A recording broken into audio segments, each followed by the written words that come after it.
자, 시작하겠습니다. 3일상 6장 10절로 15절까지가 핵심 되는 구절들입니다. 그 사람들이 그같이 하여 젖나는 소 둘을 끌어다가 수레를 메우고 송아지들은 집에 가두고 여호와의 궤와 및 금지와 그들의 독종의 형상을 담은 상자를 수레 위에 실으니 암소가 벳세메스 길로 바로 향하여 대로로 가며 갈 때 울고 좌우로 치우치지 아니하였고 블레셋 방백들은 벳세메스 경계선까지 따라가니라. 벳세메스 사람들이 골짜기에서 밀을 베다가 눈을 들어 궤를 보고 그 본 것을 기뻐하더니 수레가 벳세메스 사람 여호수아의 큰 돌이 있는 곳에 이르러 선지라. 무리가 수레에 나무를 패고 그 암소들을 번제물로 여호와께 드리고 레위인은 여호와의 궤와 그 궤와 함께 있는 금 보물 담긴 상자를 내려다가 큰 돌 위에 두매 그날에 벳세메스 사람들이 여호와께 번제와 다른 제사를 드리니라. 자, 우리가 지난 시간에 전쟁을 했었습니다. 그 전쟁을 했는데 궤를 빼앗기죠. 궤를 빼앗기고 그 다음에 그 엘리와 엘리의 두 아들 홈리와 비나스까지 다 죽게 됩니다. 그리고 법궤는 빼앗겨서 이제 그들의 신에게 이렇게 이제 신상들 있는 곳으로 이렇게 가게 되지요. 그런데 이제 신상이 막 깨지고 부서지고 그렇게 됩니다. 자, 여기에 보면 이게 이제 금지 아닙니까? 그들이 만들었다고 하는 금지를 이렇게 한번 형상화한 것이죠. 그래서 그들의 신상인 다곤이죠. 다곤. 머리는 뭐 이렇게 포세이돈처럼 되어 있는데 밑에는 이렇게 인어처럼 이렇게 되어 있습니다. 금 독종을 어떻게 표현을 했을까? 그래서 제가 이렇게 금독종이라고 구글에서 검색을 했더니 뭐 이런 연관된 것들이 좀 뜹니다. 우리가 볼 때 이제 여기 보면 이제 이 사람들이 오늘 본문 우리가 읽은 말씀에 보면 이제 곡식 베다가 멀리 보니까 이제 소 위에 하나님의 궤가 그냥 오는 거예요. 소가 그냥 누가 모는 사람도 없는데 그냥 옵니다. 그 사람들이 이제 그 소를 잡아서 이제 제사를 드리는 뭐 그런 장면이 이제 나오게 되는 것이죠. 자, 그런데 우리가 이제 이 벳세메스에 있는 이 암소를 생각해 볼 때 이게 이제 충성의 상징이기도 합니다. 짐승은 하나님께서 이제 하나님의 음성을 듣고 또 순종하지요. 여기서 보면 이제 젖내나는 아직 젖을 끊지 않은 소들을 우리에 가두잖아요. 그리고 이제 어미만 보내는데 보통 이렇게 모성애가 있잖아요. 그 본능상 새끼 두고 이렇게 가지 않는답니다. 제가 보니까 눈물 뚝뚝 흘리면서 갔던 것 같아요. 이 길을 가면 이제 나는 죽네 뭐 그러면서도 이제 하나님의 어떤 상징, 보이지 않는 손이 그들을 이끌어서 이스라엘로 오게 한 것이죠. 이거 보면 이제 짐승도 자기 사명을 아는 거예요. 짐승도 자기 죽을 것 같지만 그 죽음의 길을 두려워하지 않고 그 길을 나아가는 것을 보게 됩니다. 자, 7장으로 넘어갑니다. 7장 1절 2절에 보면 기럇 여아림 사람들이 와서 여호와의 궤를 옮겨 산에 사는 아비나답의 집에 들여놓고 그의 아들 엘리야사를 거룩하게 구별하여 여호와의 궤를 지키게 하였더니 궤가 기럇 여아림에 들어간 날부터 20년 동안 오래 있은지라 이스라엘 온 족속이 여호와를 사모하니라. 20년 동안 그가 있어야 될 자리에 있지 못합니다. 하나님의 궤가. 그러다 보니까 이스라엘 백성이 하나님이 그리워졌어요. 하나님을 찾고 싶은 마음이 드는 겁니다. 하나님을 섬기고 싶은 마음이 들은 것이죠. 그런데 이제 6장 19절에 보면 이런 일이 벌어져요. 벳세메스 사람들이 여호와의 궤를 들여다 본 까닭에 그들을 치사 5만 70명을 죽이신지라. 여호와께서 백성을 쳐서 크게 사륙하였으므로 백성이 슬피 울었더라 그랬습니다. 하나님의 궤가 있으니까 궁금한 거예요. 이 안에 뭐가 있을까? 열어보면 이 안에 도대체 뭐가 있을까? 일반 사람들로서는 이 안에 뭐가 있는지 알 수가 없지요. 자, 여기에 보면 이게 이제 그룹 아닙니까? 그룹? 하나님의 시은 좌를 호위하고 있는 그룹인데 그림들을 보면 다 그 형상들이 좀 다르지요. 여기도 다르고. 왜 다르냐? 다를 수밖에 없는 게 이것을 그냥 날개가 있다, 날개를 펴고 있다 뭐 이런 식으로만 얘기를 하고 있지 그게 뭐 정확하게 어떤 식으로 되어 있는지에 대한 어떤 기록이 없는 거예요. 그러다 보니까 그 부분은 우리가 추정을 해볼 수밖에 없는 것이죠. 그 궤 안에 이제 어떤 것이 있을 것이다라고 생각을 하고 사람들이 그것을 함부로 열어봤다가 5만 70명이 죽은 그런, 예전에 어떤 그 무슨 영화입니까? 그 모험하는 영화에서 그 이 법궤를 열어 봐가지고 뭐 이렇게 사람들이 죽고 여기서 뭐 희한한 게 나와가지고 막 돌아다니고 막 그랬던 영화가 있었는데, 어쨌든 그 궤를 열어보면 일반인들이 봐서는 안 되죠. 사실은 일반인들 틈바구니에 있어서도 안 되는 것인데 지금 뭐 그 상황이니만큼 그냥 그러고 있는 거예요. 근데 처음에는 하나님의 궤가 거기에 있는데 그 엘리 제사장의 엘리도 죽었죠. 엘리와 그 두 아들 홈리와 비나스도 죽었죠. 그러다 보니까 이 궤에 대한 지식이나 그걸 어떻게 해야 된다 뭐 이런 것들이 거의 없는 거예요. 지도자가 없어져 버렸어. 영적인 신앙적인 지도자 3명이 갑자기 다 사라져 버린 거예요. 남은 것은 누구예요? 사무엘밖에 없는 거예요. 그 3절에 보면 이런 말을 합니다. 사무엘이 이스라엘 온 족속에게 말하여 이르되 만일 너희가 전심으로 여호와께 돌아오려거든 이방 신들과 아스타롯을 너희 중에 제거하고 너희 마음을 여호와께로 향하여 그만을 섬기라. 그리하면 너희를 블레셋 사람의 손에서 건져 내시리라. 자, 이거는 좀 제가 설명을 하고 넘어가야 될 것 같습니다. 자, 만약 너희가 전심으로 여호와께 오려거든 이방 신들 그리고 이방 신들을 또 제하고 아스타롯을 제하고 그러고서 여호와만을 섬겨야 된다. 이게 지금 시대에는 이게 너무나 당연한 것이죠. 근데 그 당시에 사람들 생각은 어땠다고 그랬습니까? 우리가 이제는 여호와는 전쟁의 신이다 이렇게 생각을 하고 있었고 우리는 지금 농사를 져. 그러니까 농사를 짓는 신이 우리에게 필요한 거야. 이렇게 생각을 하고 있었다는 거예요. 그래서 비를 내리는 바알과 또 번성, 또 풍년을 가져오는 아스다롯을 같이 섬기고 있었어요. 그러면서도 또 전쟁이 날지 모르니까 전쟁의 신인 여호와도 함께 섬기고 있었던 겁니다. 하나님께서 하나님의 말씀을 아는 사람들이 볼 때는 기가 막힌 일이죠. 하나님은요, 너희가 나만 섬기지 않으면 그건 섬기지 않은 것과 같은 거예요. 하나님께서는 뭐라고 예를 들까요? 뭐 부부라고 하십시다. 우리는 신부고 예수 그리스도는 신랑이라고 하십시다. 그러면 신랑만 사랑해야죠. 신부만 사랑해야죠. 뭐 예를 들어서 당신도 사랑해는 안 된다는 거예요. 응? 결혼 관계인데 남편을 바라보면서 여자가 그러는 거죠. 당신도 사랑해. 그러면 남자가 아유 나를 사랑해줘서 고마워요 이렇게 합니까? 어떤 놈이야? 그럴 거 아닙니까? 어? 그게 이제 하나님과 하나님의 백성과의 관계라는 것이죠. 그래서 하나님도 사랑하는 게 아니라 하나님만 사랑해야 되는 거예요. 하나님만. 다른 신들을 섬겨서는 하나님께서 안 된다는 것이죠. 천국과 지옥 없으면 뭐 극락까지 뭐 이렇게 생각해서는 안 된다는 겁니다. 하나님께서는 그걸 인정하지 않아요. 하나님과 겸해서 섬기는 것을 제거해야 된다는 거예요.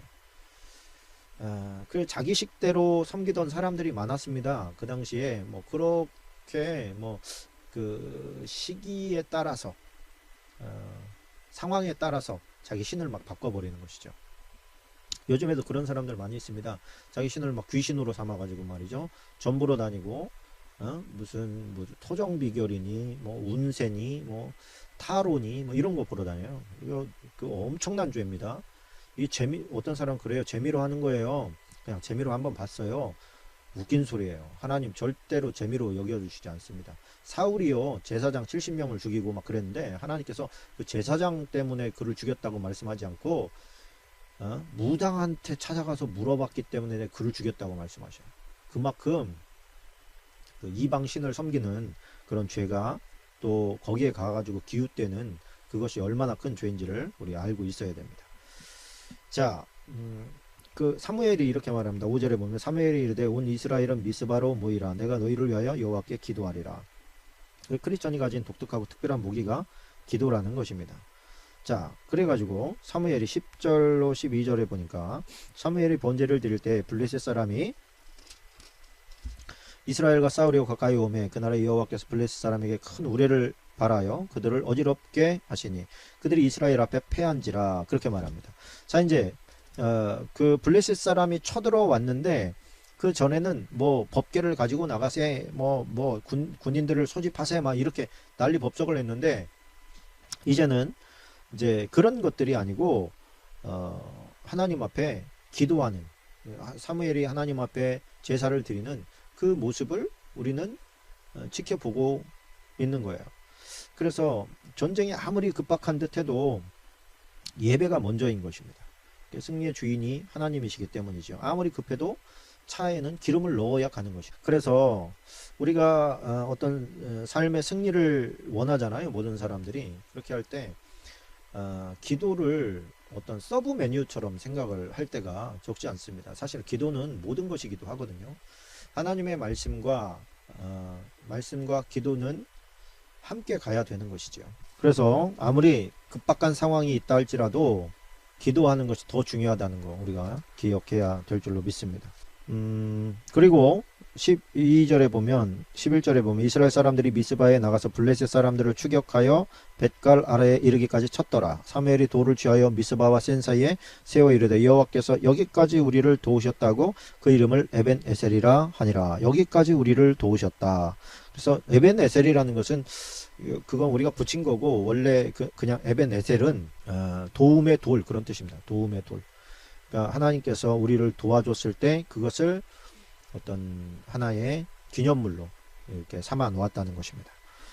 자, 8장으로 넘어갑니다. 8장 19절로 22절까지가 박스인데요. 백성이 사무엘의 말 듣기를 거절하여 이르되 아니로소이다. 우리도 왕이 있어야 하리니 우리도 다른 나라들 같이 되어 우리의 왕이 우리를 다스리며 우리 앞에 나아가서 우리의 싸움을 싸워야 할 것이니이다 하는지라. 사무엘이 백성의 말을 다 듣고 여호와께 아뢰매 여호와께서 사무엘에게 이르시되 그들의 말을 들어 왕을 세우라 하시니 사무엘이 이스라엘 사람들에게 이르되 너희는 각기 성읍으로 돌아가라 하니라. 자, 이스라엘의 왕은 누구냐면 하나님이십니다. 하나님만이 이스라엘의 왕이 되시는데 사람들이 보이는 왕을 원하기 시작했습니다. 보이지 않는 하나님이 분명히 에벤에셀에서 도우시잖아요. 하늘에서 막 우레를 바라고 그들 앞에 정신없게 만들어 가지고 그들이 가면서 승리할 수 있게 하신 분이 하나님 아닙니까? 그럼 하나님께서 나가서 싸우신 것이죠. 그런데 그들은 보이지 않는 하나님으로는 만족할 수가 없는 겁니다. 그래서 보이는 하나님을 주시오. 그리고서 사무엘에게 막 가가지고 막 내놓으라고, 왕을 삼게 해달라고, 왕을 뽑게 해달라고 뭐 그렇게 요구하는 것을 보게 됩니다. 그랬더니 하나님께서 그 허락하는 것을 이루어 줘라, 그렇게 이제 말씀하시는 것을 보게 됩니다. 8장에서 핵심은 뭐냐면 백성들이 보이지 않는 하나님보다 보이는 왕을 더 원했다는 거예요. 사람의 본성은 보이지 않는 것보다 보이는 게 더 안정감을 느끼게 됩니다. 안전함을 느끼게 됩니다. 자, 9장으로 넘어갑니다. 9장 17절로 21절까지 보니까요. 사무엘이 사울을 볼 때 여호와께서 그에게 이르시되 보라, 이는 내가 내게 말한 사람이니 이가 내 백성을 다스리리라 하시니라. 사울이 성문 안 사무엘에게 나아가 이르되 선견자의 집이 어디인지 청하건대 내게 가르치소서 하니 사무엘이 사울에게 대답하여 이르되 내가 선견지 아니라 너는 내 앞서 산당으로 올라가라. 너희가 오늘 나와 함께 먹을 것이요 아침에는 내가 너를 보내되 내 마음에 있는 것을 다 내게 말하리라. 사흘 전에 이른 내 암나기들은 염려하지 마라. 찾았느니라. 온 이스라엘의 사모한 자가 누구냐? 너와 내 아버지의 온 집이 아니냐 하는지라. 사울이 대답하여 이르되 나는 이스라엘 지파의 가장 작은 지파 베냐민 사람이 아니니까 또 나의 가족은 베냐민 지파 모든 가족 중에 가장 미약하지 아니하니까 당신이 어찌하여 내게 이같이 말씀하시니까 하니. 자, 이제 백성이 왕을 내놔라 그랬더니 사무엘이 사울을 이제 지목을 한 거예요. 사울아, 네가 이스라엘의 왕이 될 사람이다. 그렇게 했더니 사울이 맨 먼저 한 말이 뭐냐면 나 베냐민 사람입니다, 이렇게 얘기하는 거예요. 베냐민 중에서도 가장 작은 미약한 가족입니다. 그렇게 말을 하는 거예요. 우리가 그 사사기 마지막이 어떻게 끝났어요? 베냐민 지파가 완전히 700명 남겨놓고 와야 되잖아요. 전멸당하잖아요. 완전히 그냥 멸족당해버립니다. 700명. 그리고 나서 그 700명도 구박 속에서 살아가잖아요. 아무도 누굽니까? 그 베냐민 사람들하고 상종도 안 하려고 그래요. 너희들 때문에 온 이스라엘이 슬픔에 잠겼었다. 그러면서 아주 안 좋아합니다. 그 안 좋아하는 것을 사울도 알고 있었어요. 자기 지파에 그 사람들이 잘못을 했으니까 본인도 알잖아요. 자기 지파가 잘못했다는 것을. 그러다 보니까 자기가 자격이 없다는 것을 스스로 고백하라 하는 것입니다. 스스로 작게 여기는 것이죠. 그런데 생각을 해보세요. 그렇게 생각했기 때문에 그를 뽑은 겁니다. 만약에 그가 나 왕 할만합니다. 나 얼마나 능력 있는지 모릅니다. 나 등치도 있습니다. 이것저것 할 게 많아요. 할 수 있는 게 많아요. 이렇게 했더라면 그 사람이 안 됐을 가능성도 큽니다. 그가 자기가 자격이 없고 또 부족하다는 걸 느끼기 때문에 그 느끼는 그의 모습을 보면서 하나님께서 겸손하기 때문에 그를 들어서 사용한 것이죠. 겸손하다는 것, 자기가 자격이 없다고 느낄 때에 비로소 하나님 앞에 기도할 수 있고 하나님 앞에 요청할 수 있고 간구할 수 있는 것입니다. 자, 10장 1절 보십시다. 1절 한 절만 보면 이에 사무엘이 기름병을 가져다가 사울의 머리에 붓고 입맞춤에 이르되 여호와께서 내게 기름을 부으사 그의 기업의 지도자로 삼지 아니하였느냐, 그러면서 기름 부어서 그가 왕이 된 것을 선언하십니다. 그리고 왕이 나중에 이제 그 17절 이하로 내려가 보면 백성들 앞에서 공표합니다. 이 사람이 이스라엘의 왕이라. 하지만 사울을 겁쟁이처럼 보이고 능력도 없는 사람처럼 보여서 왕으로 인정하지 않았던 사람들도 있습니다. 그래서 26절 27절 박스인데요.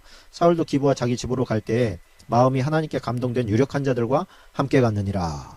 어떤 불량배는 이르되 이 사람이 어떻게 우리를 구원하겠느냐 하고 멸시하며 예물을 바치지 아니하였으나 그는 잠잠하였더라.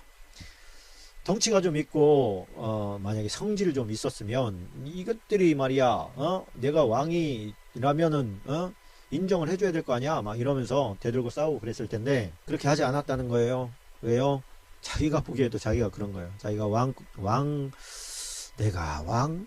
이런 생각이 드는 것이죠. 아직 현실 감각이 생기지 않은 겁니다.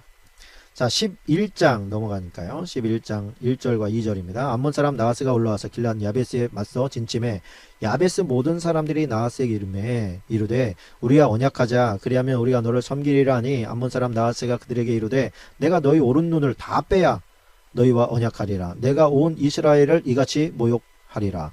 자, 여기에 보면 암몬은 아람, 암몬, 모압, 블레셋 아닙니까? 암몬 강대국이에요. 강대국인데 암몬 사람들이 와가지고 길앗 야베스 사람들에게 우리가 약탈하러 왔다 이렇게 이제 얘기하니까 그들이 우리의 생명을 좀 살려주시오. 왜 그러냐면 이때까지만 해도 국가 시스템이 아직 정비가 안 됐어요. 부족별로 그냥 사는 거예요. 그러다 보니까 불안하지요. 불안하고 또 적이 쳐들어왔는데 대적할 만한 힘이 없는 거예요. 그래서 우리가 좀 약속하십시다. 우리가 당신들을 섬기겠습니다. 그렇게 했더니 그런 거 필요 없어. 니네가 무슨 우리가 동등한 니네가 지금 그런 거 요구할 때야? 그런 거 요구 우리가 들어주려면 하나 방법이 있긴 해. 그게 뭡니까? 너희 오른 눈을 다 빼야 돼. 이런 아주 상모욕을 한 것이죠. 그랬더니 우리에게 일주일만 시간을 주시오. 우리의 그 부족들을 모을 수 있으면 우리가 당신과 싸울 거지만 만약에 그런 우리와 싸울 힘이 없다고 판단되어지면 당신들 말대로 우리가 한쪽 눈을 다 빼겠습니다. 자, 이렇게 이제 하고서 사람들에게 보냈어요. 도와달라고 보냈어요. 그런데 아무도 안 오는 거예요. 그때 이제 누굽니까? 사울이 그 얘기를 듣고 분노하죠. 어느 누가 감히 우리 민족을 이렇게 멸시하고 천대하는가. 그래가지고 화가 잔뜩 납니다. 그래가지고 사람들을 소집해요. 다 와라. 안 오면 내가 아주 그냥 소를 이렇게 각도서 보내거든요. 7절을 한번 보십시다. 6절을부터 보십시다. 사울이 이 말을 들을 때 하나님의 영에게 크게 감동되매 그의 노가 크게 일어나 한 겨리의 소를 잡아 각을 뜨고 전령들의 손으로 그것을 이스라엘 모든 지역에 두루 보내어 이르되 누구든지 나와서 사울과 사무엘을 따르지 아니하면 그의 소들도 이와 같이 하리라 하였더니 여호와의 두려움이 백성에게 임하매 그들이 한 사람같이 나온지라. 사울이 베색에서 그들의 수를 세어보니 이스라엘 자손이 30만 명이요 유다 사람이 3만 명이더라. 그러니까 총 33만 명이 나온 거예요. 그리고서 이제 백성들이 모였으니까 전령을 보냅니다. 그래서 야베스 사람들에게 가가지고 야 너희들 살았어. 그 사울이 이번 신임 왕이 너희들 구하러 온대. 이렇게 가서 전하라는 거야. 그래서 가서 전합니다. 그러니까 길르앗 야베스 사람들은 다 죽은 줄 알고 눈 다 뽑아야 될 줄 그렇게 알고 있다가 이제는 사울이 와서 그들을 힘껏 도운다는 얘기를 듣지요. 그리고 정말 그때 치고 올라와 가지고 기습해 가지고 그들을 다 무찌릅니다. 자, 우리가 이제 여기서 하나 생각하고 있어야 될 게 뭐냐면 길르앗 야베스 사람들은 사울에게 은혜를 입었다라고 하는 거예요. 이게 이제 나중에 가게 되면 사울이 죽지 않습니까? 블레셋과의 전쟁에서 이제 죽는데 죽어서 시체가 그냥 거리에 방치되고 있었어요. 그때 이 길르앗 야베스 사람들이 야음을 틈타서 몰래 생명을 걸고 가가지고 사울의 시체를 가지고 와서 장사 지내는 그런 일을 하게 됩니다. 다윗이 그들이 그렇게 한 모습을 보고 굉장히 고마워하지요. 그 배경이 되는 왜 그들이 그 목숨을 걸고 가서 사울의 시체를 갖다가 장사를 지냈느냐, 오늘 이 사건을 그들이 잊지 않고 있었기 때문입니다. 그래서 사람이 은혜를 입고 자꾸 잊어버리잖아요. 그죠? 은혜를 입고 자꾸 잊어버리는 것은 그리 좋은 게 아닙니다. 그래서 은혜를 입은 것은 좀 기록을 해놓는 게 좋습니다. 기록을 해놨다가 자신들이 어떤 은혜 갚을 기회가 있을 때에 뭐 능력이 없으면 어쩔 수 없지만 능력도 되고 뭐 조금 힘써서 선한 일을 할 수 있다고 한다면 움직여서 그 일을 능히 감당하는 것이 참 보기 좋고 하나님께서도 기쁨이 되겠더라 라고 하는 것입니다. 그리고서 이제 첫 번째 전쟁을 승리하잖아요. 승리하니까 왕으로서의 어떤 면이 쓴 거지요. 비리비리 그거 별거 아닌 것 같았는데 전쟁하는 거 보니까 대단해. 암몬이 벌벌 켜. 그러면서 당신을 이제 진짜 우리가 왕으로 추대하겠습니다. 막 그러면서 분위기 잡았죠. 이제 그러면서 예전에 그 당신 무시하면서 그 깡패 같았던 녀석 우리가 다 찾아내가지고 아주 죽여버리겠습니다. 막 그랬더니 아니라 그러지 마라. 막 그렇게 하지요. 자, 그러면서 14절 15절 박습니다. 사무엘이 백성에게 이르되 오라 우리가 길갈로 가서 나라를 새롭게 하자. 모든 백성이 길갈로 가서 거기서 여호와 앞에서 사울을 왕으로 삼고 길갈에서 여호와 앞에 화목제를 드리고 사울과 이스라엘 모든 사람이 거기서 크게 기뻐하니라. 자, 그러면서 이제 그 사무엘이 이제 유언하는 장면이 12장에 나옵니다. 이제 뭐라 그럴까요? 유언이라고 하기보다는 이제는 그동안에는 이제 사무엘도 사사였거든요. 사사. 그래서 사무엘의 두 아들도 사사였습니다. 근데 사무엘의 두 아들도 역시나 별 볼 일 없었어요. 백성들이 인정을 할 만큼 그들이 잘하지를 못했습니다. 그래서 쟤네들이 왕을 하게 되면 나라꼴이 이게 말이 안 되겠다 싶어가지고 이제 왕을 요구했던 것이거든요. 그러니까 사무엘로서는 좀 기분 상할 수도 있죠. 인간적으로. 이제 사사는 의미가 없어졌어요. 왕이 있기 때문에. 그래서 이제 그런 어떤 지위를 내려놓고 나는 이제 무대 뒤로 좀 물러나겠다. 내가 이 사사로서의 업무를 볼 때에 내가 혹시 부정을 저질렀거나 아니면 불의한 어떤 재물을 탐했거나 그런 일이 벌어졌다면 나한테 다 얘기해라. 내가 그거 다 풀어주겠다. 2절 3절에 보니까 이제 왕이 너희 앞에 출입하느니라. 보라 나는 늙어 머리가 휘어졌고 내 아들들도 너희와 함께 있느니라. 내가 어려서부터 오늘까지 너희 앞에 출입하였거니와 내가 여기 있나니 여호와 앞과 그의 기름 부음을 받은 자 앞에서 내게 대하여 증언하라. 내가 누구의 소를 빼앗았느냐, 누구의 나귀를 빼앗았느냐, 누구를 속였느냐, 누구를 압제하였느냐, 내 눈을 흐리게 하는 뇌물을 누구의 손에서 받았느냐, 그리하였으면 내가 그것을 너에게 갚으리라. 그랬더니 사람들이 아닙니다. 당신은 우리를 속이지 않았습니다. 또 빼앗은 것도 없습니다. 당신은 참 괜찮은 사사였습니다. 훌륭하신 사사였습니다. 이렇게 이제 이야기하지요. 이게 당당한 인생입니다. 이게 당당한 인생이죠. 최고 권력자로 살면서 남의 뇌물 한번 받은 적이 없고 참 억울하게 재판한 것도 없고 권력을 남용해서 남의 재물 빼앗은 적도 없습니다. 이제 왕이 세워졌으니 후임 왕이 세워졌으니 난 이제 권력이 없다. 내가 권력이 있을 때야 니네가 두려워서 말하지 못하는 게 있을지 모르지만 난 이제 아무런 권력이 없다. 내가 뒤로 물러나기 전에 깨끗하게 청산하고 물러나려고 하니까 너네 억울한 거 있었으면 얘기해라. 그랬더니 아무것도 없습니다. 아무것도 없습니다. 우리나라에 참 끝까지 존경받으면서 간 이 대통령이 없다는 게 참 너무 서글픈 일 아닙니까? 이 사무엘처럼 이렇게 멋진 퇴장, 그런 멋진 퇴장을 하려면 하나님과 더불어서 살아야 됩니다. 하나님과 더불어서 살 때 끝까지 겸손할 수 있고요. 하나님 두려워하면 사람들에게도 별로 실수하지 않습니다. 자, 12장 23절로 25절까지 박스입니다. 사무엘이 이렇게 말합니다. 나는 너희를 위하여 기도하기를 쉬는 죄를 여호와 앞에 결단코 범하지 아니하고 선하고 의로운 길을 너희에게 가르칠 것인즉 너희는 여호와께서 너희를 위하여 행하신 그 큰 일을 생각하여 오직 그를 경외하며 너희의 마음을 다하여 진실히 섬기라. 만일 너희가 여전히 악을 행하면 너희와 너희 왕이 다 멸망하리라. 여기서의 악이라는 게 뭡니까? 우상숭배를 말하는 것이지요. 지금 너희들 그 우상숭배를 계속하고 있는데 그 계속하면 하나님 도움을 입을 수가 없다. 그런 경고성 메시지이기도 합니다. 그리고 참 사무엘이 나는 너희를 위하여 기도하기를 쉬는 죄를 여호와 앞에 결단코 범하지 아니하겠다. 그리고 끝까지 너희를 잘 가르칠 것이다. 이렇게 이제 이야기합니다. 참 이게 사무엘이 죽은 다음에는 그만한 영적인 어떤 리더가 나오지 않지요. 참으로 안타까운 일입니다. 영향력을 발휘한 뭐 엘리사나 엘리야나 뭐 이런 사람이 나오기는 하지만은 그 백성들 가운데서 영향력을 발휘한 리더가 없는 거예요. 이 사무엘 같은. 자, 13장으로 넘어갑니다. 이제 사울이 블레셋하고 이제 싸우기 시작합니다. 9절 10절 사울이 이르되 번제와 화목제물을 이리로 가져오라 하여 번제를 드렸더니 번제 드리기를 마치자 사무엘이 온지라 사울이 나가 맞으며 무난하매 이렇게 말합니다. 자, 여기서 보면 사울이 오겠다고 했는데 오겠다고 한 시간에 못 온 거예요. 그랬더니 백성들이 막 흩어지기 시작한 겁니다.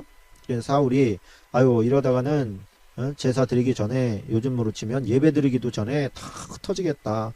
사람들 두려워하는데 나라도 빨리 예배 드리고 전쟁 나가야 되겠다. 이렇게 생각을 한 거예요. 이게 이제 그 사울왕의 죄악, 첫 번째 죄악 아닙니까? 영성을 현실과 타협했던 것입니다.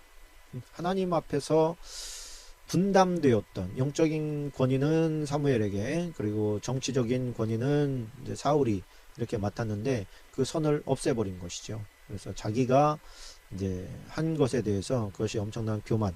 그러니까 현실적으로는 필요했었지요.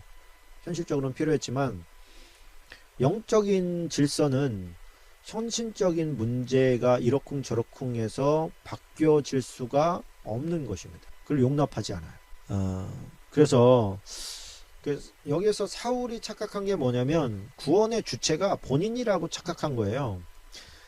사무엘은 그가 기도하고 번제 드림으로 말미암아 하나님께서 우레를 바라셔서 승리하게 하시잖아요. 그러니까 승리의 주체자는 하나님이라는 것을 분명히 알고 있었어요. 근데 사울은 그렇지가 않아요. 아직까지도. 왜 그러냐면 자기가 나가서 싸운 것을 생각해요. 하나님께서 함께 하셔서 승리를 주신 것을 생각하는 게 아니라 자기가 나가서 전쟁에서 승리한 것을 생각을 합니다. 그래서 우리가 생각해야 될 게 뭐냐면 지금 절박하고 힘들거든요. 사울이 생각할 때. 근데 자기 입장에서 절박하고 힘들다고 해서 잘못을 해도 된다는 뜻은 아닙니다. 그러니까 하나님 앞에서 바쁘고 힘들수록 환경이 어려울수록 정도로 가야 돼요. 이것은 하나님께서 어쩌면 환경 때문에 얘가 타협하는 애인지 아닌지를 분별하시려고 그걸 테스트한 것일 수도 있습니다. 13절 14절 박스입니다. 사무엘이 사울에게 이르되 왕이 망령되이 행하였도다. 왕이 하나님 여호와께서 왕에게 내리신 명령을 지키지 아니하였도다. 그리하였더라면 여호와께서 이스라엘을 위해 왕의 나라를 영원히 세우셨을 것이거늘 지금은 왕의 나라가 길지 못할 것이라. 여호와께서 왕에게 명령하신 말을 왕이 지키지 아니하였으므로 여호와께서 그의 마음에 맞는 사람을 구하여 여호와께서 그를 그의 백성의 지도자로 삼으셨느니라. 자, 이렇게 이야기한단 말이에요. 그러니까 이게 하루아침에 왕에서 떨어져 버리게 되는 거예요. 왕의 자격에서. 왕의 자격에서 떨어진 것은 사무엘을 노엽게 한 게 아니라 영적인 질서를 무너뜨려 버린 행위예요. 그것이 그렇게 본인이 그러니까 사울이 생각할 때는 그렇게 큰 죄가 아니었지만 하나님께서 보실 때는 왕위를 폐할 만큼 엄격한 일이었습니다. 무서운 일이었다는 것이죠. 자, 14장으로 넘어갑니다. 14장. 그러면서도 하나님께서는 그 사울에게 수많은 기회를 주십니다. 어떤 기회냐면 회개할 기회. 회개할 기회를 여러 전쟁이나 또 사무엘이나 환경을 통해서 그러니까 네가 회개하고 하나님께로 돌아와야 한다는 것들을 계속해서 강조해서 말씀을 해주셔요. 기회를 주시는 것이죠. 근데 그것을 참 살리지 못하는 것을 보면 인간의 한계를 또 보게 됩니다. 자, 14장 6절 보십시다. 박스입니다. 요나단이 자기의 무기를 든 소년에게 이르되 우리가 이 할례 받지 않은 자들에게로 건너가자. 여호와께서 우리를 위하여 임하실까 하노라. 여호와의 구원은 사람이 많고 적음에 달리지 아니하였느니라. 저는 이 요나단이 참 큰 사람이라고 생각합니다. 만약에 요나단과 다윗이 정말 한 덩어리로 차세대 이스라엘의 지도자가 됐더라면 와, 엄청난 나라가 됐을 거예요, 진짜. 근데 사단은 꼭 힘을 합칠 사람들을 모아놓지 않아요. 꼭 흩어놔요. 아주 영악합니다. 그래서 교회 안에서 보면 이 사람과 이 사람이 힘을 합치면 강력한 거기서 하나님의 어떤 시너지가 나올 것 같은 사람 있잖아요. 꼭 어기찌게 만들어놔. 꼭 어기쪄요. 뭐 예를 들어서 김집사 박집사라고 합시다. 아니 김집사 박집사님이 힘만 합치면 저들이 그 각자의 어떤 달란트와 특색을 하나로 모을 수만 있으면 하나님 나라가 엄청날 텐데 그것을 사단도 알아요. 그래가지고 이게 두 사람이 꼭 악한 감정을 만들고요, 빈정상하게 만들고 그래 버려요. 그렇게 되니까 하나님의 나라가 거기에 자기를 허용해 버리니까, 내가 너보다 못한 게 뭐야? 아니면 너는 나를 왜 그렇게 무시해? 이런 따위에 이런 얘기들을 하다 보니까 정말 힘을 합쳐서 해 나가야 될 사명의 길을 못 가요. 주저앉아 버려. 사단이 볼 때는 정말 얼마나 즐거운 일입니까? 저것들 힘만 합치면 큰일 나. 저것들 하여튼 그 마음속에 빈정상하게 하거나 그 서로 이렇게 별로 좋지 않은 감정을 심어줘 가지고 서로 힘을 합치지 못하게 만들어야 돼.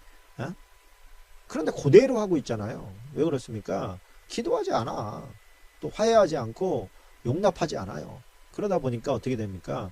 그냥 힘을 잃은 삼손처럼 그냥 지 혼자 팔팔팔팔 뛰다가 KO 되는 거예요. 이 요나단을 제가 이렇게 지켜보면서 야, 정말 아깝다. 이 요나단이 정말 부족한 아버지를 만나가지고 아이고, 제가 볼 때는 아버지 사울보다는 10배는 훌륭한 아들이에요.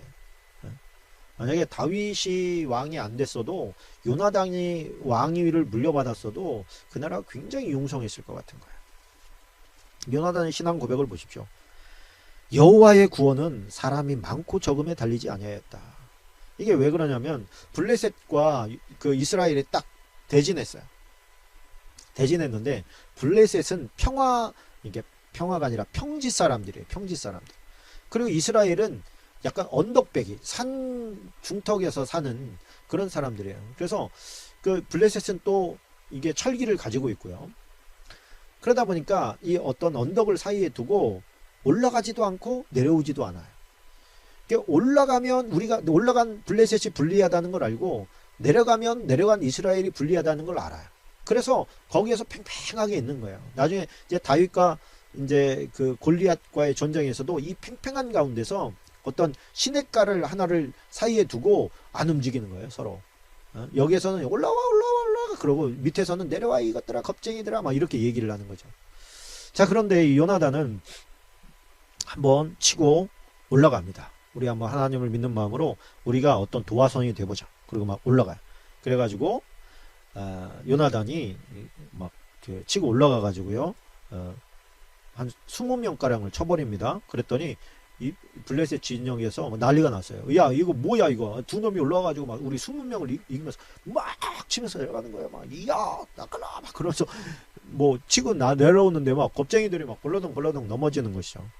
그러니까 14절 15절에 보면 요나단과 그 무기를 든 자가 반나절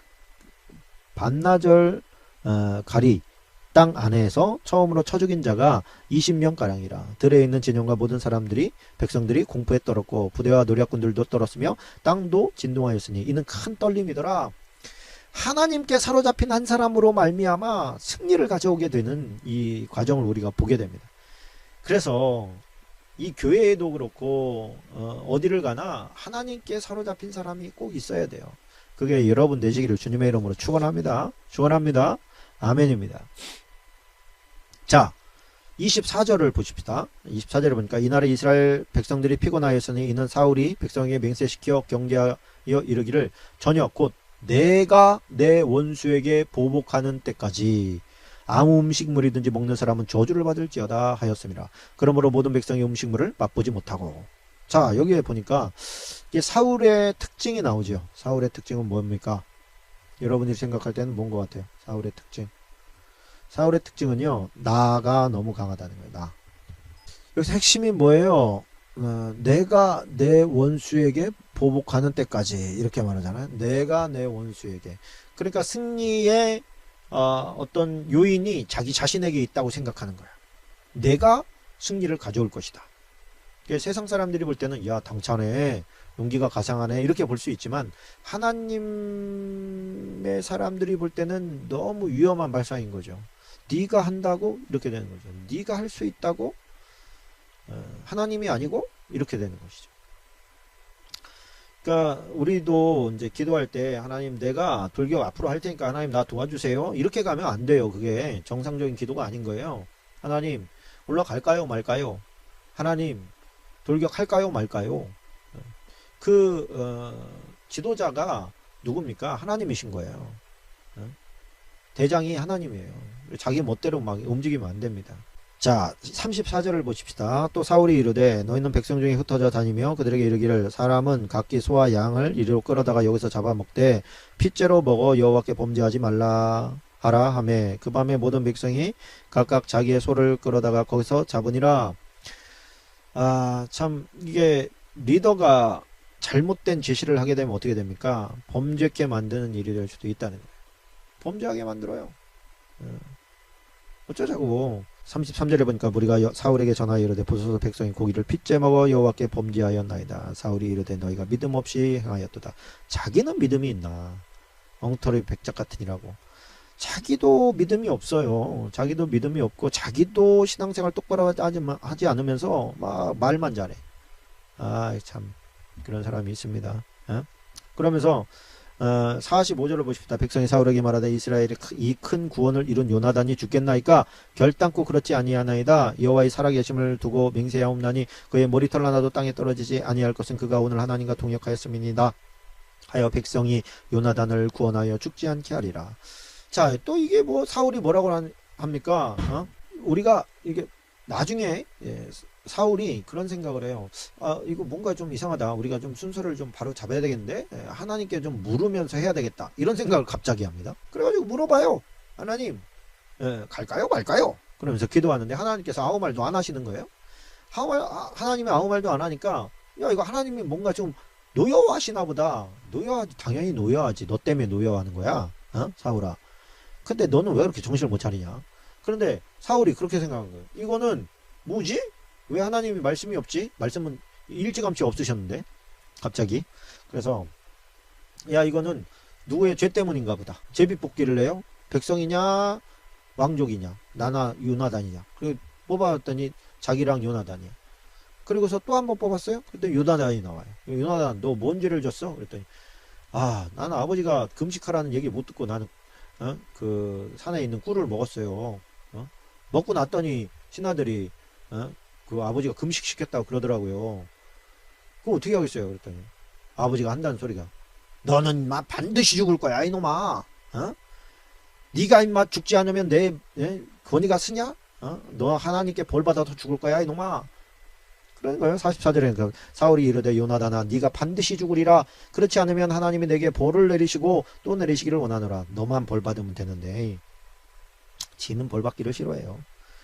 하여튼 그러면서 이제 내가 먹지 말라고 하는 그 군율을 어겼으니 너 죽어야 돼 막 그랬더니 백성들이 말이죠. 그날의 승리가 요나단 때문이거든요. 요나단이 겁없이 올라가 여호와의 이름을 의지하고 올라가가지고 막 휘젓고 다니니까 그게 승리를 한 건데, 백성이 이제 보니까 왕이 제정신이 아니거든요. 그러니까 그럴 수 없습니다. 이 진짜 승리의 어떤 주관자는 하나님의 이름을 믿고 나아가서 첫 이제 어떤 도화선이 된 이 요나단 때문이 아닙니까? 막 그랬더니 또 금방 마음이 바뀌어요. 그래가지고 의적부적 그냥 없어져 버려. 그러니까 이게 사울은 어떤 뚜렷한 주관이 있었던 사람이 아닙니다. 그냥 그때그때 상황에 이끌려서 살아가는 사람이었어요. 이제 제가 볼 때는 사울 때문이 아니라 요나단 때문에 하나님께서 계속해서 승리를 주신 것 같거든요. 그런데도 불구하고 세상의 매스컴은 사울을 막 치켜 올려요. 사울을 계속해서 치켜 올립니다. 가는 곳마다 막 승리를 해요. 47절에 보니까 사울이 이스라엘 왕위에 오른 후에 사방에 있는 모든 대적 곧 모압과 암몬 자손과 에돔과 소바의 왕들과 블레셋 사람들을 쳤는데 향하는 곳마다 이겼고 용감하게 아말렉 사람들을 치고 이스라엘을 그 약탈한 자들의 손에서 건졌더라. 자, 이게 왜 중요하냐? 이게 왜 중요하냐? 이것도 좀 제가 기록을 해 놓으십시다. 삼상 14장 47절로 48절. 이제 소위 이 영웅담 아닙니까? 향하는 곳마다 이긴 거죠. 가는 곳마다 승리의 뉴스가 매스컴을 타고 전국 방방곡곡에 퍼져나간 겁니다. 그때 이 승리의 소식들이 전달될 때마다 각 마을에서는 막 난리가 나는 거죠. 야, 우리 왕이 또 이겼대. 야, 우리를 꼼짝 못하게 했던 저 아말렉 사람들을 쳐보셨대. 야, 사울 왕이 말이야, 암몬도 모압도 에돔도 소바 왕들도 블레셋도 이겼대. 막 그러면서 이 뉴스가 그냥 엄청나게 퍼져나가는 거예요. 그때 그 전쟁에서 승리하는 소식이 올 때마다 엄청나게 환호하고, 우리나라의 2002년 이 월드컵에서 승리하는 것 저리 가라로. 왜 그러냐면요, 월드컵에서 이겨봐야 그 기분만 좋은 거예요. 그런데 전쟁에서 이기면 생명을 얻게 되고 전리품 또한 엄청 가져오게 되는 거예요. 모든 백성이 기뻐 뛸 수밖에 없는 것이죠. 그런데 그 소식 전해질 때마다 즐거워하던 사람이 한 명 있었으니 그게 누구냐면 다윗입니다.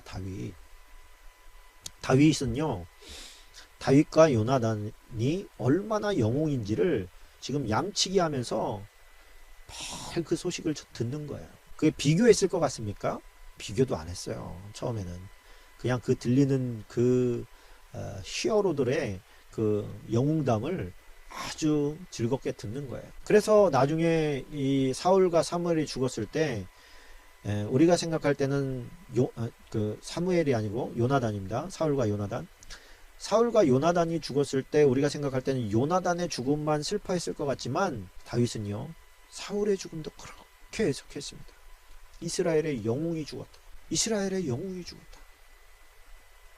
그 모습을 보면서 그래, 우리가 생각할 때는요, 이 사울이 참 엉망진창인 것만 생각을 할 때가 많이 있는데 사실은 그렇지 않아요. 오늘 본문은 너무 짧게 순간적으로 딱 다루고 넘어갔지만 사실 이 소식이 지금 한두 개 국가가 아니잖아요. 사방에 있는 대죠. 모압, 암몬, 에돔, 소바, 블레셋, 이 엄청난 나라들을 쳐 나가는데 그 뉴스가 얼마나 대단했겠습니까? 그러다 보니까 이 사울 왕은 이때 이미 백성들의 엄청난 지지와 사랑을 받았던 거예요. 다윗이 그래서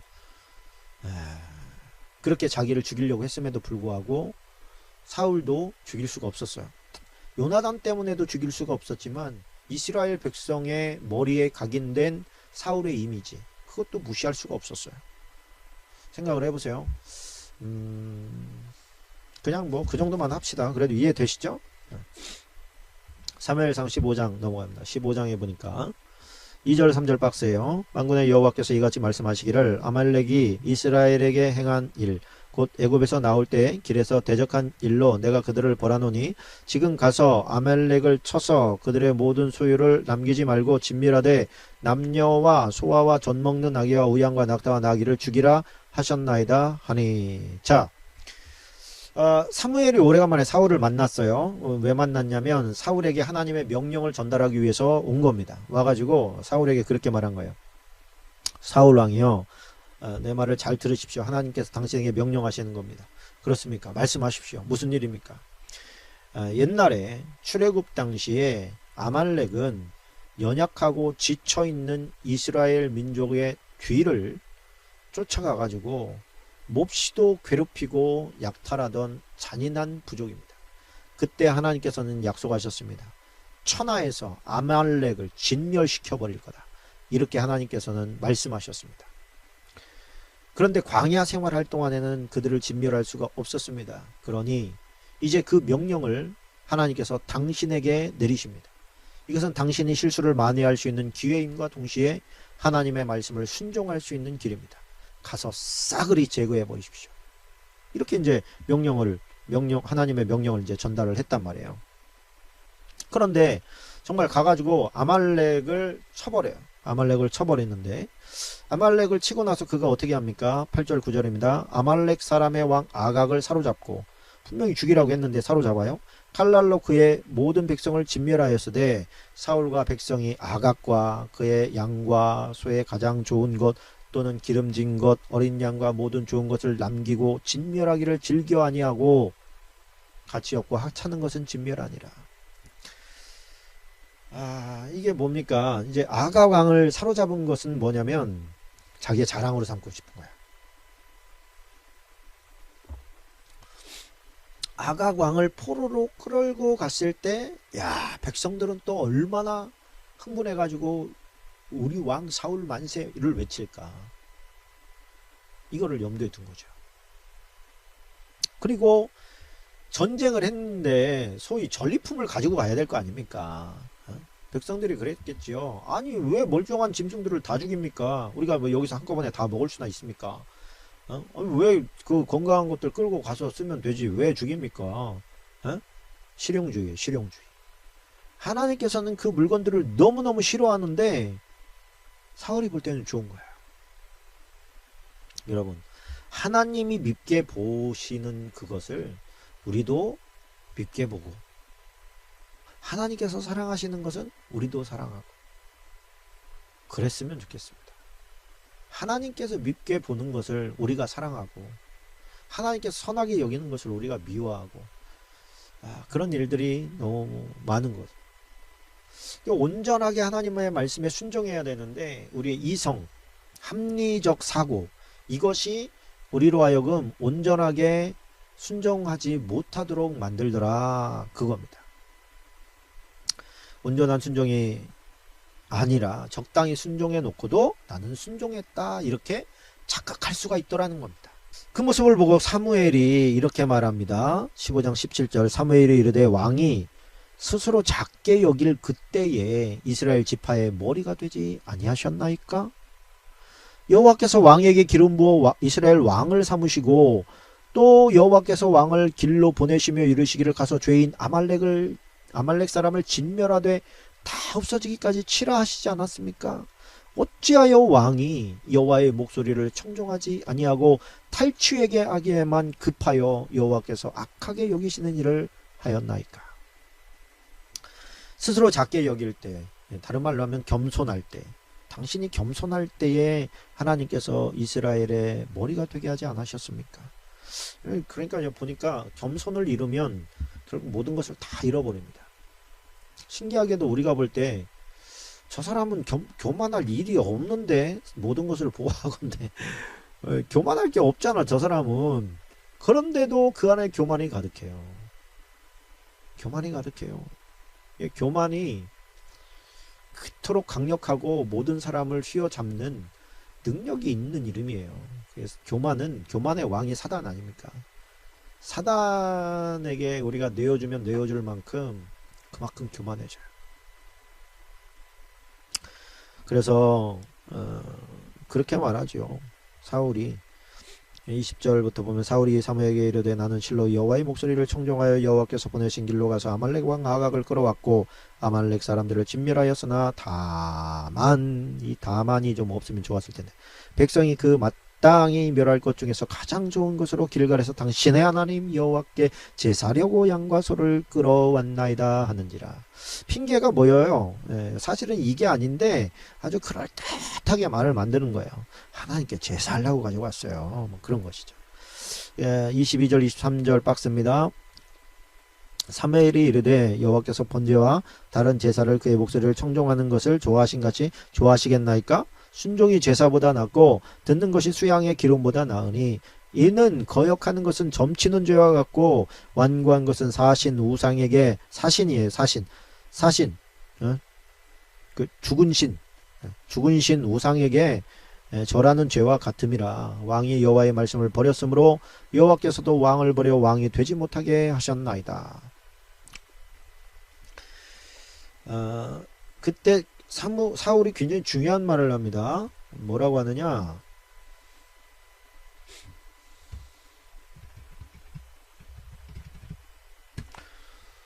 (15장 24절입니다)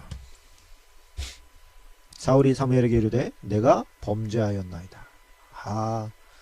좀 깔끔한 것 같지요? 내가 여호와의 명령과 당신의 말씀을 어긴 것은 내가 백성을 두려워하여 그들의 말을 청종하였기 때문입니다. 이렇게 정직하게 말합니다.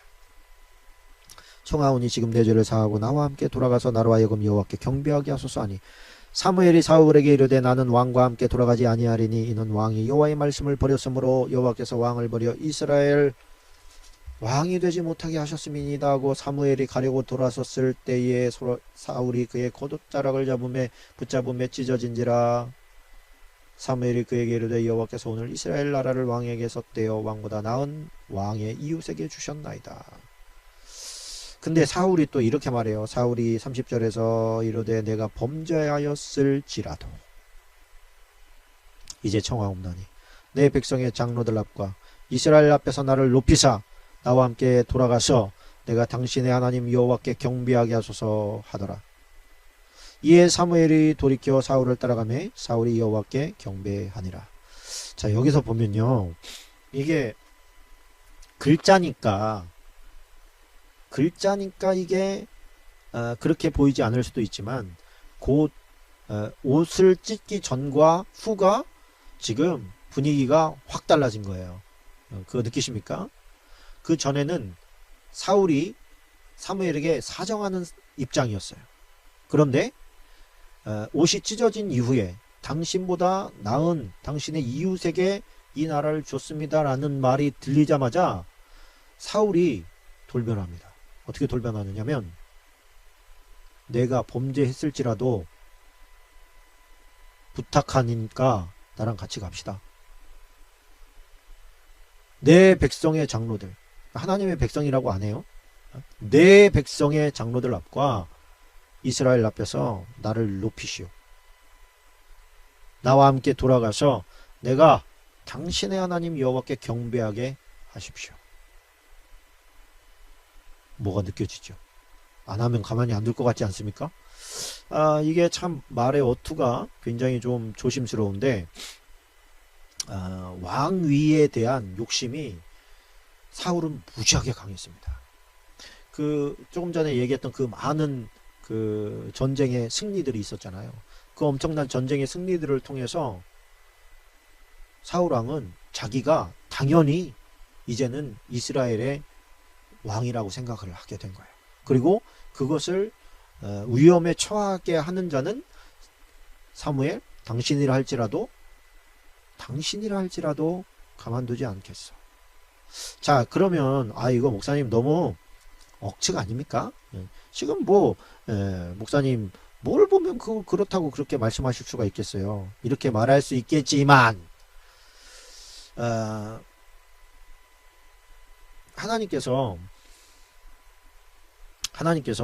이제 사무엘에게 그렇게 말합니다. 너 이제 사울을 위해서 슬퍼하지 말고 네가 세운 게 아니야. 네가 세운 게 아니야. 내가 세웠어. 근데 내가 패했어. 너는 내가 세울 다른 사람에게 가서 왕에게 붓는 기름을 부어. 그랬더니 사무엘이 뭐라고 합니까? 어떻게 갑니까? 어떻게 가요? 가면 누가?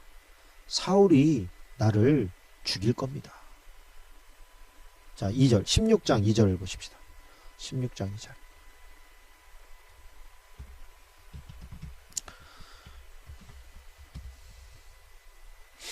사무엘이 이르되 내가 어찌 갈 수 있으리까? 사울이 들으면 나를 죽이리이다.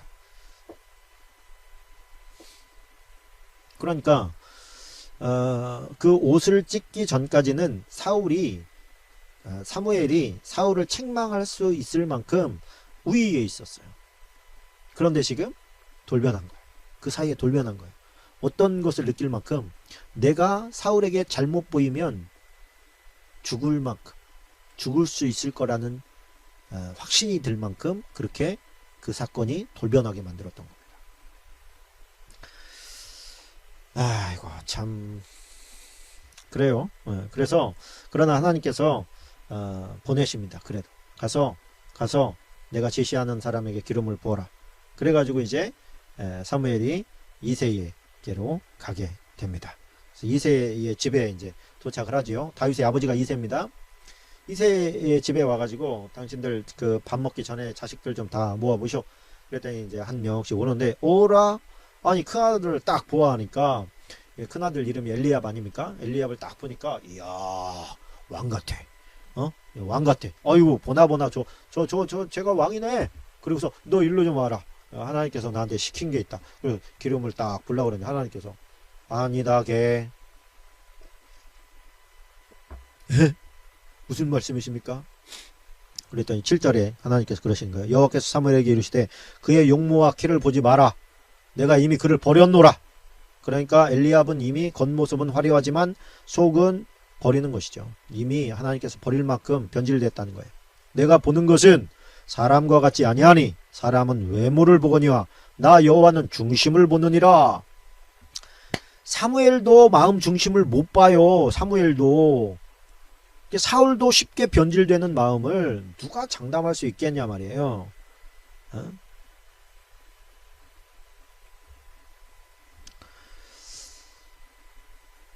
그래서 쫙 가는데 말이죠. 식구들이 다 지났는데도 없는 거예요.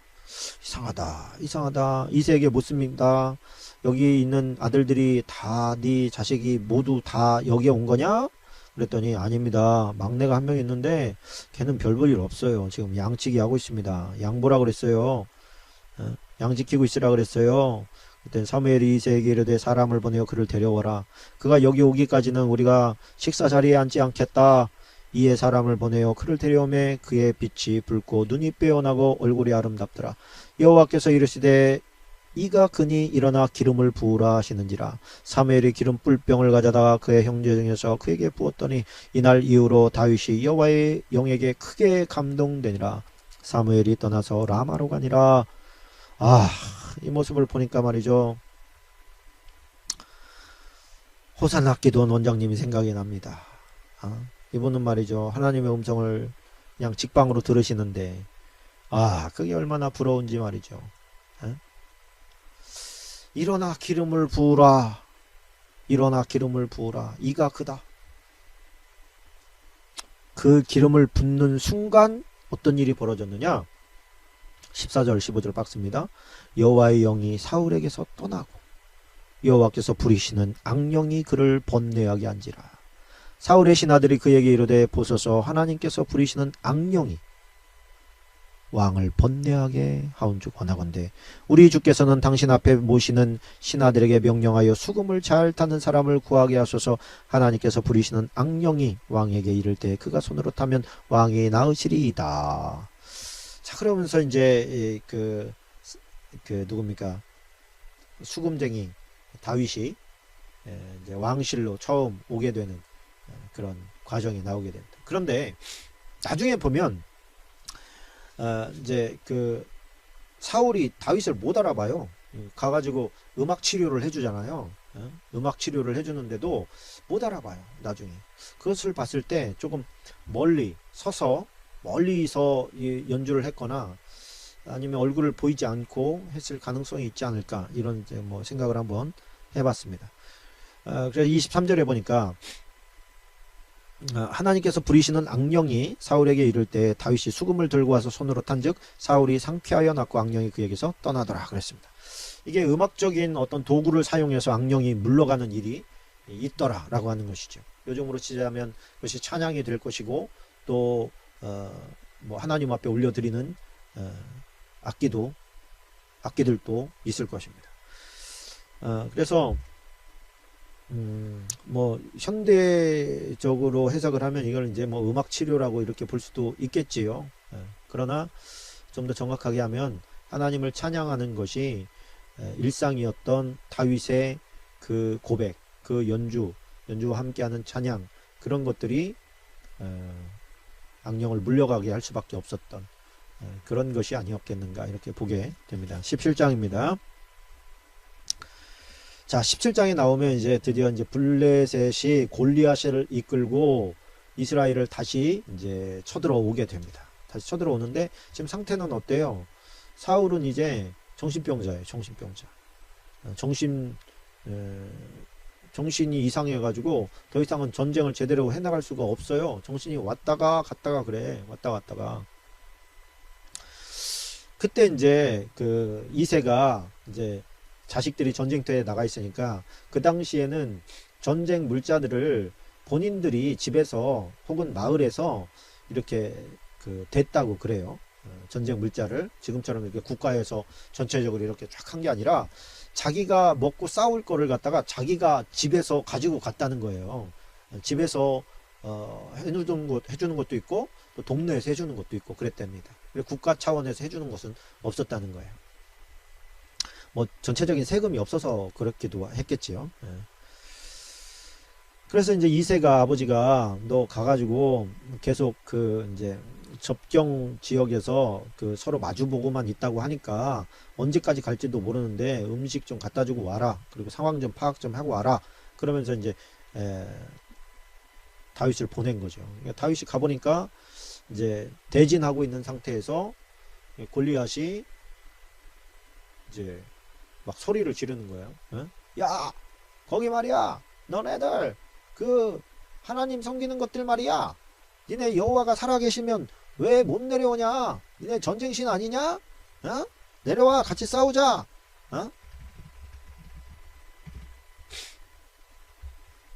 그러고서 막 조롱을 하니까 다윗이 이렇게 이제 그 얘기를 듣고 이제 사울에게 가가지고 내가 나가서 싸우겠습니다. 그렇게 얘기하지 않습니까? 그랬더니 야, 너 왜 그러냐? 애가 나설 자리가 아니다. 그랬더니 아닙니다. 제가 그러면서 이렇게 얘기를 하는 거예요. 17장 34절로 36절까지 보면 다윗 사울에게 말하되 주의 종이 아버지의 양을 지킬 때 사자나 곰이 와서 양떼에서 새끼를 물어가면 내가 따라가서 그것을 치고 그 입에서 새끼를 건져내었고 그것이 일어나 나를 해하고자 하면 내가 그 수염을 잡고 그것을 쳐 죽였나이다. 주의 종이 사자와 곰도 쳤은즉 살아계시는 하나님의 군대를 모욕한 이 할례받지 않은 블레셋 사람이리까 그가 그 짐승의 하나와 같이 되리이다. 지금 뭐 하고 있는 거예요? 사울이 지금 변질된 다윗이 변질된 사울의 가슴을 치고 있는 거예요. 지금 당신 이랬던 당신 아닙니까? 당신이 이랬으니 우리도 당신의 용기를 본받아서 그렇게 용맹스러울 수 있었던 거 아닙니까? 당신의 그 기백은 어디 간 겁니까? 당신의 그 여호와를 의뢰하고 싸웠던 그 정신은 어디 간 겁니까? 그거 내가 지금 그거 하고 있는데 당신 뭐 하고 있는 겁니까? 이런 책망 아닌 책망을 지금 하고 있는 것이죠. 지금 여러분 그 소년 다윗이 사자와 곰과 지금 겨룬다는 게 말이 됩니까?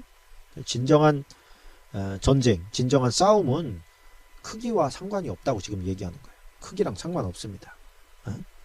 그래서 내가 저 사람이 이만한 거 가지고 있으면 난 이만한 거 가지고 있고 이만한 거 가지고 더 큰 걸 가지고 있어야 돼. 이런 생각은 잘못된 생각이라는 거예요. 그 잃어버린 사울의 야성을 좀 되찾으라는 하나님의 다윗을 통한 경종이죠. 회개의 자리로서 돌아오라는 뜻이지요. 그러면 사울의 입장에서는 어떻게 생각해야 됩니까? 그래, 네 말이 맞다. 내가 왜 이러고 있냐 지금? 내가 왜 저거를 잊어버렸냐? 내가 다시 회복해야지. 회복해야지. 이렇게 했어야 되는데, 아이고 기백 좋네.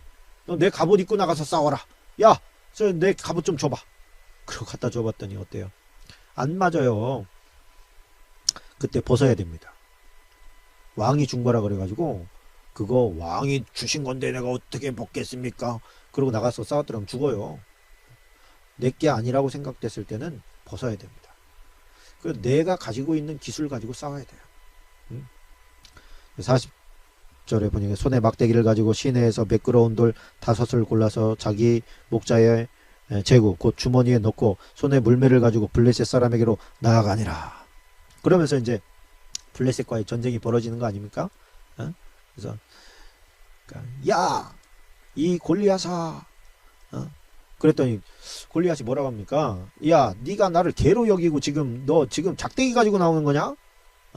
돌멩이 가지고 뭐 어떻게 하려고? 그러면서 이제 뭐라고 하지 않습니까? 그때 이제 다윗이 돌을 던져가지고 그를 이제 쳐버리는 장면이 나오지요. 그래서 그 구절이 44절로 49절까지 나와 있습니다.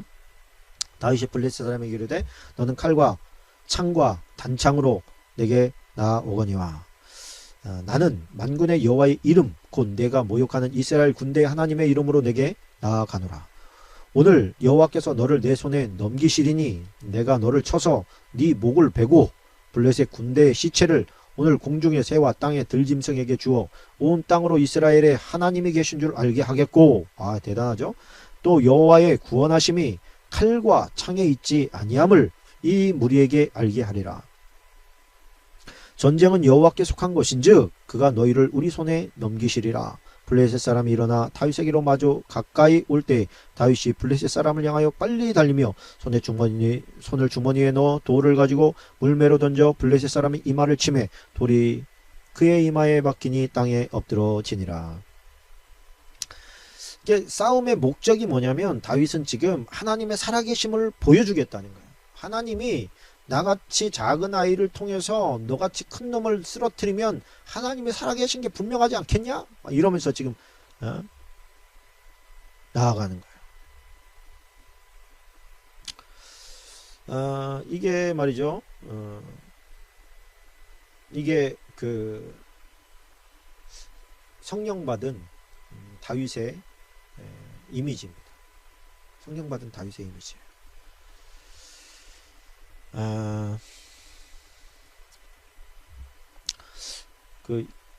여기 보면 말이죠. 옛날에 그런 글이 있었어요. 그 강동만 씨의 개. 강동만 씨는 사냥꾼이거든요. 사냥꾼인데 이게 보통 이렇게 곰이나 이런 호랑이 이런 걸 보면 보통 개들은 말이죠. 오줌 질질 싸면서 슬슬 도망친다는 거예요. 그런데 이 강동만 씨의 개는 이상하게 막 호랑이한테 덤비고 곰한테 덤비더라는 거예요. 아니 어지간히 싸나운 개들 안 덤비거든요. 딱 덩치나 눈빛에서 벌써 기가 딱 죽고 꼬리를 감추면서 도망가는 건데, 그래서 학자들이 이 강동만 씨의 개를 연구하기 시작했어요. 도대체 이 개는 어떻게 생겨 먹었길래 사자와 이 호랑이와 이 곰에게까지 막 덤비냐. 그 결론이 뭐냐면 강동만 씨의 이미지가, 자아상이 개에게 옮겨졌다는 거예요. 강동만 씨는 곰이나 호랑이를 두려워하는 사람이 아니었어요. 사냥꾼이었기 때문에 오히려 곰이나 호랑이가 나오면 아주 그냥 운수 좋은 날이구나 이렇게 생각하는 사람인 거죠. 그래서 처음에는 개를 가만히 있어. 그리고서 일단 총을 빵 쏘면 백발백중이라는 거야. 그러면 한 방에 죽는 게 아니고 조금 애가 조금 이렇게 그 뭐 달려들기도 하고 요동도 칠 거 아닙니까? 그때 이제 그 개를 내보낸다는 거예요. 그러면 그 이제 주인에게, 강동만 씨에게 덤비지 않고 이제 자기를 향해서 오는 짐승과 싸운다는 거예요. 근데 사람보다 얼마나 이 개가 빠릅니까? 그러다 보니까 조금만 이리 왔다 저리 왔다 뛰어다니니까 금방 곰이 지쳐서 쓰러지고, 총 맞았으니까 호랑이가 지쳐 쓰러지고 그러더라는 거예요. 그러다 보니까 개가 막 겁을 상실한 거야. 그래가지고 야, 이거 뭐야 이거? 저놈 저거 나한테 겁먹고 지금 쓰러지는 거야? 나한테 지금 호랑이가 지금 물려 죽는 거야? 막 이런 자상이 투영된 거예요. 그래서 나중에는 아직 쏘지도 않았는데 막 뛰어나간다는 거예요. 그러다가 한번 물려봐야지 정신 차린다 말이죠. 어쨌든 이 강동만 씨의 개가 주인과 함께 있을 때 어떤 짐승도 두려워하지 않더라. 이게 이 다윗의 모습을 보면서 하나님과 함께 할 때의 그 다윗의 모습을 보는 거예요. 그 어떻게 다윗이 곰을 이기고 사자를 이깁니까? 그때 하나님께서 함께 해주셨던 거예요. 강동만 씨가 되었던 거예요. 하나님이. 미리 그냥. 그리고요, 이게 얼마나 재밌냐면, 이 다윗이 돌을 5개 넣었잖아요. 그 5개 있었는데, 나중에 이제 가면 어떤 장면이 나오냐면, 지금은 이제 이 블레셋을 목을 치잖아요. 자기가 가지고 있는, 얘는 칼이 없어요. 그 당시 이제 철기 문화가 블레셋 지역만 있었기 때문에 이 지금 이스라엘 지역은 철기가 없단 말이에요. 칼도 없어. 왕이나 왕자나 가지고 있지. 그러니까 뭐예요? 골리앗이 가지고 있는 칼, 그 칼 빼서 자기 칼로 목을 쳐요. 그래가지고 목을 댕강 자르지 않습니까? 근데 재밌는 건 뭐냐면 이 골리앗이 앞에 나와서 소리칠 때 그 백성들 군인들이 쫙 진열해 있는데 그 뒤에 골리앗 뒤에 엄청난 거인들 4명이 딱 버티고 있었어요. 딱 버티고 있었어요. 버티고 있는 이 라흠이라든가 이런 성경에 나온 이제 거인족 애들이 4명이 딱 이제 포진하고 있었는데 돌을 5개 잡은 이유는 골리앗 1명 내가 실패하면 다시 들어서 하려고 했던 그런 게 아니고 강동만 씨처럼 백발백중이니까 한 번에 저 골리앗 쓰러뜨리고 뒤에 있는 저놈들 저거 4명 저거 다 끝장낼 거야. 이렇게 생각했다는 거예요. 뭐 나중에 가면 이제 그 다윗의 누굽니까? 그 부하들이 그 1명씩 다 죽입니다. 뒤에 있었던 그 이제 거인들. 지금은 막 죽으라고 도망가죠. 이제 골리앗이 죽는 모습을 보고 죽으라고 도망가요. 막 도망가는 놈 뒤에서 막 쳐부셨던 거죠. 그러나 다 죽이지 못했어요. 그 길로 그냥 쫓아 내려가서 이 블레셋 지역을 점령해 버렸어야 되는데 사울이 지금 정신이 왔다 갔다 하다 보니까 거기까지 생각이 못 미친 거예요. 그냥 가서 다 점령해 버렸어야 되는데 그렇게 하지 못했던 겁니다. 그러고서 이제 18장으로 넘어갑니다. 7절, 8절, 9절을 보니까 사울도 기분이 좋고 요나단도 기분이 좋고 다윗도 기분이 좋고 백성들도 너무 기분이 좋아요. 그런데 사울이 기분이 확 상하는 일이 하나 생겼어요. 뭐였냐면 여자들 때문인데 7절, 8절, 9절에 보니까 여인들이 뛰놀며 노래하며 이르되 사울이 죽인 자는 천천히요 다윗은 만만이로다 한지라. 사울이 그 말에 불쾌하여 심히 노하여 이르되 다윗에게는 만만을 돌리고 나에게는 천천만 돌리니 그가 얻을 것이 나라 말고 무엇이냐고 그날로 사울이 다윗을 주목하였더라. 다시 말하면 다윗을 시기하였더라 그런 말입니다. 한번 큰 인기를 얻었던 사람이 이 그 큰 인기를 타인에게 빼앗길 때 정말 마음이 아프고 힘들겠지요. 얼마나 어렵고 힘들겠습니까? 그 불안감. 우린 뭐 인기가 별로 없었던 우리들은 뭐 잘 모를 수도 있지요, 당연히. 그러나 뭐라 그럴까요? 그 자리에 있었던 사람들은 얼마나 힘들겠습니까? 그 관심과 사랑을 한 몸에 받다가 그걸 다 잃어버리니까요. 집에서 이제 첫째 아이가 그런 큰 사랑을 받다가 둘째 아이가 태어나면 그 사랑을 이제 둘째 아이에게 빼앗기잖아요. 그때에 느끼는 감정이 이제 첫째 아이의 마음이 뭐래요? 보위를 빼앗긴 왕의 심정이라. 그러니까 이 다윗에게 인기를 다 빼앗긴 사울의 심정인 거예요. 그러니까 아이가 거칠어지고 싸나워지고 성격이 삐뚤어지는 게 뭐예요? 다시 그 관심 나에게 돌려달라고 하는 사인이라는 거죠. 그때 잘 처신을 해야 돼요. 잘 큰 아이를 챙기고 사랑해주고 그래야 되는데 애가 하는 짓이 이상하잖아요. 좋은 쪽으로 더 관심을 유도하는 게 아니라 미운 쪽으로 자꾸 유도해요. 기술이 없으니까. 근데 부모도 초보 부모다 보니까 그게 어떤 뜻인지 잘 몰라. 그래서 오히려 큰 아이들이 상처를 받는 경우가 많이 있습니다. 아유, 갑자기 우리 하온이가 생각나네요. 아이고, 사랑한다 하온아. 자, 15절 16절을 보십시다. 사울은 다윗이 크게 지혜롭게 행함을 보고 그를 두려워하였으나 온 이스라엘과 유다는 다윗을 사랑하였으니 그가 자기들 앞에 출입하기 때문이었더라. 자, 여러분 보십시오. 다윗은 굉장히 지혜롭게 행동했습니다. 왜냐하면 성령이 그와 함께 했기 때문이죠. 성령께서 그와 함께 계시니까 그 엄청나게 지혜롭게 일을 처리했습니다. 그런데 그 지혜롭게 처리하는 다윗을 보면서 사울은 더 힘든 거예요. 저것이 어떤 실수를 해야 꼬투리를 잡아가지고 어떻게 할 텐데 실수를 안 해.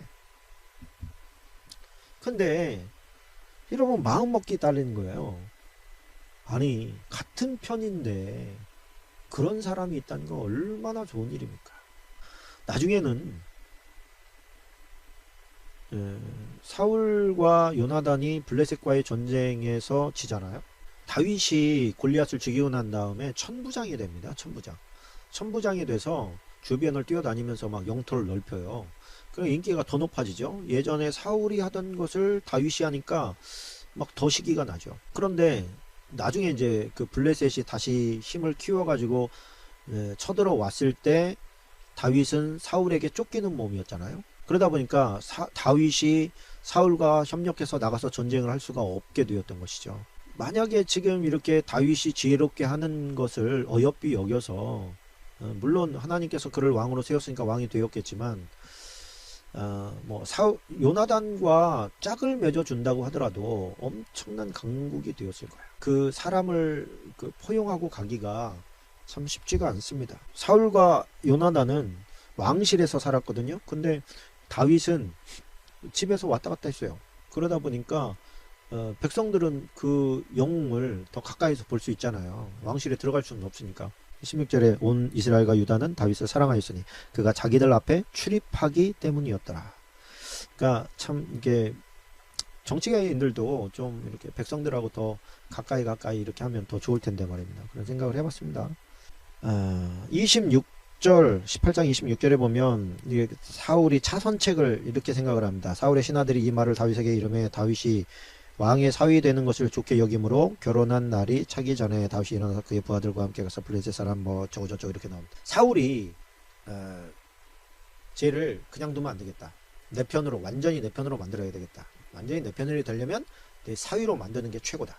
그래가지고 사위로 데려올 생각을 합니다. 그런데 처음에는 다윗이 사위가 안 되려고 그래요.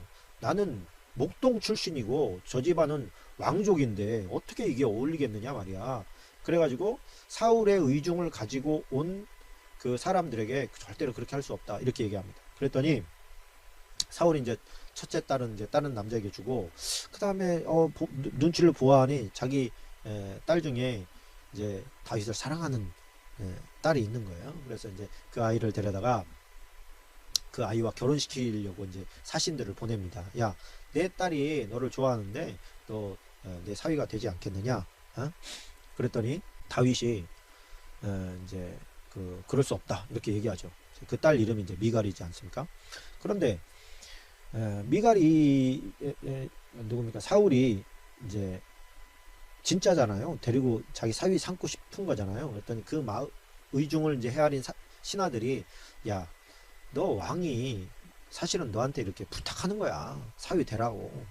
그러니까 뭐 다른 예물이나 이런 거 필요 없고 저 블레셋 놈들 그 놈들 좀 죽여.